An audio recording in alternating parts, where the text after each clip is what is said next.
एक दूरस्थ राज्य था जो ऊंचे पहाड़ों और गहरे जंगलों से घिरा हुआ था। इस राज्य में राजा वीर सिंह का शासन था। राजा का एक विशाल महल था जहां सुख समृद्धि का कोई अंत न था। उनके राज्य में हर कोई शांतिपूर्ण जीवन जीता था, लेकिन वहां की एक लड़की की कहानी सभी को भयभीत कर देती थी। उस लड़की का नाम था जोया। जोया केवल 18 साल की थी, परंतु उसकी सुंदरता अद्वितीय थी। बड़ी बड़ी आंखें, सुनहरे बाल और नाजुक चेहरा उसे किसी परी जैसा रूप प्रदान करता था। मगर उसकी सुंदरता के पीछे एक ऐसा काला सच छिपा था जिसे कोई जानता नहीं था। जोया एक साधारण लड़की नहीं थी। वह अपने तिरिया चरित्र के लिए मशहूर थी, लेकिन उस प्रसिद्धि में उसका घातक इरादा छिपा था। जोया का असली खेल उस समय शुरू होता जब वह नए नए लड़कों को अपने जाल में फंसा लेती। उसके दिल में न तो दया थी और न ही प्यार। वह मासूमियत से मुस्कुरानी और अपनी सुंदरता के जादू से किसी भी थी मोहपाश में बांध लेती। जोया का अतीत भी कम भयावह नहीं था। उसका परिवार बचपन में ही किसी अज्ञात कारण से गायब हो गया था। एक घने जंगल के पास उसकी छोटी सी झोपड़ी थी, जहां वह अपने बचपन से ही अकेली रहती आई थी। जोया को कभी भी परिवार का प्यार और देखभाल नहीं मिली, और शायद इसी कारण उसकी आंखों में एक गहरा अंधकार छिपा रहता था। वह लोगों से दूर रहती, मगर उसकी रहस्यमय सुंदरता की खबर पूरे राज्य में फैल चुकी थी। एक दिन जब जोया जंगल में अकेली बैठी थी, उसे एक अजीब विचार आया। उसके भीतर की नफरत और गुस्से ने उसे कुछ ऐसा करने के लिए प्रेरित किया जो किसी के लिए सोचना भी मुश्किल था। उसने सोचा, क्यों न इन लड़कों को इस जंगल की सुनसान गहराइयों में ले जाकर उनकी जान ले ली जाए। उसे ये विचार क्रूर और रोमांचक लगने लगा। जोया ने धीरे धीरे अपने शिकार का चुनाव करना शुरू किया। वह पहले गांव के बाजार में जाती, जहां युवा लड़के आते जाते रहते थे। वहां वह अपनी मासूम मुस्कान और निर्दोष अदाओं से लड़कों को आकर्षित करती। एक दिन उसकी नजर राजकुमार आर्यन पर पड़ी। राजकुमार आर्यन राजा वीर सिंह का बेटा था, एक साहसी और होशियार युवक। आर्यन अपनी बहादुरी और बुद्धिमानी के लिए पूरे राज्य में प्रसिद्ध था, लेकिन उसकी एक कमजोरी थी, सुंदरता। जोया ने यह बात समझ ली थी और उसने अपनी चाल चलनी शुरू कर दी। बाजार में उसने आर्यन से मुलाकात की। उसकी आंखों में वह निर्दोषता थी जो किसी को भी धोखा दे सकती थी। आप कौन है? उसने हल्की आवाज में पूछा। आर्यन ने जोया की सुंदरता से प्रभावित होकर अपना परिचय दिया।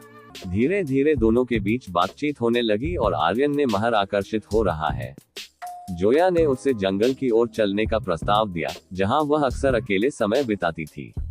आर्यन ने बिना कुछ सोचे मान लिया। उसके मन में कोई शंका नहीं थी, क्योंकि जोया की मासूमियत ने उसे पूरी तरह से वशीभूत कर दिया था। जंगल की ओर जाते समय जोया का चेहरा धीरे धीरे बदलने लगा। उसकी आंखों में एक अजीब सी चमक थी, मानो वह कुछ भयावह करने जा रही हो। आर्यन को इसका कोई आभास नहीं था। वह जोया के पीछे पीछे चलता रहा। जंगल के भीतर घुसते ही जोया ने अपना असली रूप दिखाना शुरू किया। उसने आर्यन से कहा, तुम्हें पता है, इस जंगल में आने वाला कोई वापस नहीं जाता। आर्यन ने हंसते हुए कहा, ये सिर्फ एक कहानी होगी, मैंने एक योद्धा हूँ। जोया ने एक ठंडी हंसी हंसी और कहा, तुम्हारी तरह बहुत से योद्धा आए हैं और इस जंगल की आत्माओं का शिकार बने हैं। आर्यन को अब जोया की बातें अजीब लगने लगी। उसने सोचा कि शायद ये सब एक मजाक है, मगर तभी जोया ने एक तेज धारदार छुरा निकाला और उसकी ओर बढ़ने लगी। आर्यन ने उसे रोकने की कोशिश की, लेकिन जोया के हाथों में एक अद्भुत शक्ति थी। वह अकल्पनीय ताकत से उस पर वार करने लगी। आर्यन ने अपनी तलवार निकालने की कोशिश की, लेकिन वह उसके वारों से बच नहीं सका। जोया ने कई वार किए और आखिरकार आर्यन को मार डाला। उसके चेहरे पर कोई पछतावा या डर नहीं था, बल्कि उसने बड़ी ही बेरहमी से हंसते हुए कहा, एक और शिकार। जोया ने यही खेल कई और लड़कों के साथ खेला। उसने अपनी सुंदरता का जाल बिछाया और एक एक करके उन्हें घने जंगल में ले जाकर मार दिया। हर बार वह अपने खेल में सफल होती और किसी को भी उस पर शक नहीं होता। मगर धीरे धीरे राज्य में यह अफवाह फैलने लगी कि लड़के रहस्यमय ढंग से गायब हो रहे हैं। राजा वीर सिंह को भी यह बात परेशान करने लगी। उन्होंने इस रहस्य को सुलझाने के लिए अपने सबसे विश्वासपात्र योद्धाओं को जंगल में भेजा, मगर कोई भी वापस नहीं आया। यह देखकर राजा ने खुद इस मामले को सुलझाने का फैसला किया। उन्होंने गुप्त रूप से जोया पर नजर रखनी शुरू की। एक दिन जब जोया फिर से एक नए लड़के को अपने जाल में फंसाकर जंगल की ओर ले जा रही थी, राजा वीर सिंह ने उसकी सच्चाई देख ली। राजा ने अपनी सेना को आदेश दिया कि वह जोया को गिरफ्तार करे।